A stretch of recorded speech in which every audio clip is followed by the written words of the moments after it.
নমস্কাৰ, আপোনালোকে চাই আছে অসম 24। মহা অম্বুবাচীক লৈ উত্থপ্ত হৈ পৰিছে শক্তিপীঠ কামাখ্যা দেৱালয়। দেশ-বিদেশৰ লাখ লাখ ভক্ত, সাধু, সন্যাসী আৰু তীৰ্থযাত্ৰীৰ সমাগমে উৎসৱমুখৰ পৰিৱেশেৰে মুখৰিত হৈ পৰিছে নীলাচল পাহাৰ। যোৱাকালি নিশা 9:08:42 অম্বুবাচীৰ পবিত্ৰীৰ লগে লগে বন্ধ কৰি দিয়া হ'ল কামাখ্যা ধামৰ মূল দুৱাৰ। ইয়াৰ পিছত পৰৱৰ্তী 3 দিন ধৰি বন্ধ থাকিব মন্দিৰৰ গৰ্ভগৃহ আৰু নিয়মীয়া দৰ্শন। ধৰ্মীয় বিশ্বাস অনুসৰি এই সময়ছোৱাত মা কামাখ্যা ঋতুমতী হয়। সেয়েহে মন্দিৰত নৃত্য, পূজা অৰ্চনা আৰু ভক্তসকলৰ প্ৰৱেশ সাময়িকভাৱে বন্ধ ৰখা হয়। অম্বুবাচী কেৱল এটা ধৰ্মীয় অনুষ্ঠানেই নহয়, ই শক্তি সাধনা আৰু তন্ত্ৰমন্ত্ৰৰ এক মহামিলন। এই সময়ত দেশৰ বিভিন্ন প্ৰান্তৰ লগতে বিদেশৰ পৰাও হাজাৰ হাজাৰ সাধু, সন্যাসী, তান্ত্ৰিক আৰু ভক্ত কামাখ্যাত উপস্থিত হয়। অম্বুবাচী উপলক্ষে মন্দিৰৰ কৰ্তৃপক্ষ, ৰাজ্য চৰকাৰ আৰু জিলা প্ৰশাসনে ব্যাপক ব্যৱস্থা গ্ৰহণ কৰিছে।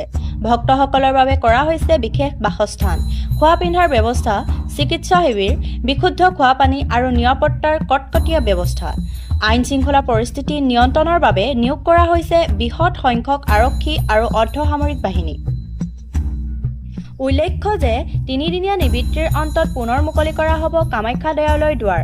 সেই সময়ত অম্বুবাচী মহাযুগৰ সমাপ্তি ঘটিব আৰু লাখ লাখ ভক্তই লাভ কৰিব মা কামাখ্যাৰ আশীৰ্বাদ।